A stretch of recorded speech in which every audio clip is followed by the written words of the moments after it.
গেছেন তৃণমূল নেত্রী মমতা বন্দ্যোপাধ্যায়। তার দাবি, ভোটে যাতে বাংলার ছেলেমেয়েরা কাজ করতে না পারেন এবং যাতে কেন্দ্রীয় এজেন্সি দিয়ে ভোট করানো যায়, তাই এত চাকরি বাতিল।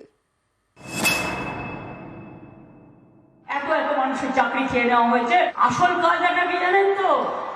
এদের চাকরি বাতিল করে দিয়ে বলবে এরা যেন কেউ ভোটে কাজ করতে না পারে, আমাদের সেন্ট্রাল এজেন্সি যারা আছে তারা যেন ভোটে কাজ করে, তাই বাংলার ছেলে মেয়েদের তারা বিশ্বাস করে না। সোমবার হাইকোর্টের রায়, প্রায় 26,000 সরকারি চাকরি বাতিল। সেদিনই এ নিয়ে সুর চড়ান মমতা, নিশানা করেন বিজেপিকে। টোটাল রায়টাকে আমরা চ্যালেঞ্জ করছি। এই অর্ডারটা বেআইনি অর্ডার। আমার হাতে 10 লক্ষ চাকরি রেডি হয়ে পড়ে আছে রাজ্য সরকারে, শুধু করতে পারছি না এই বিজেপির জন্য। কিছু করলে বিজেপি গিয়ে কোর্টে গিয়ে একটা পিল করছে, আর বিজেপির পিল খেয়ে চাকরিটাকে কিল মেরে দিচ্ছে। বুধবার আরো এক ধাপে গিয়ে সরব হন তৃণমূল নেত্রী। বর্ধমান দুর্গাপুর কেন্দ্রে প্রচারে গিয়ে রাজ্যের সমস্ত সরকারি কর্মীদের বার্তা দেন।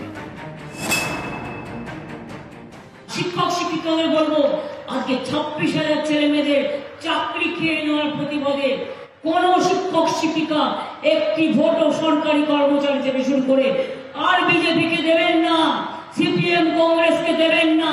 এরা চাকরি খেয়ে নিচ্ছে, আপনার ভবিষ্যৎ খেয়ে নিচ্ছে। কে জানে কাল আবার চাকরি খাবে। এরা যত তাড়াতাড়ি বিদায় নেয় তত মঙ্গল, দেশের মঙ্গল।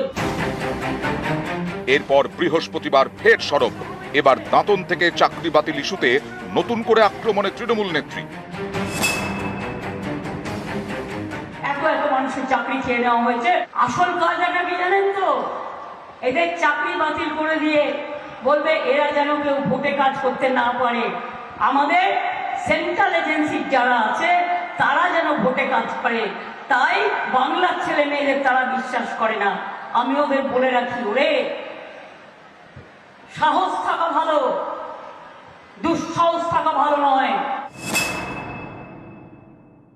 তালিকা প্রকাশ করে বলুন কোন কোন স্টেটে কত সেন্ট্রাল ফোর্স দিয়েছে, আর সবচেয়ে বেশি সেন্ট্রাল ফোর্স 100% আপনারা বাংলায় কেন দিয়েছেন?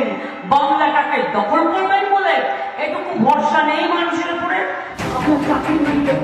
নিউজ 18 বাংলা।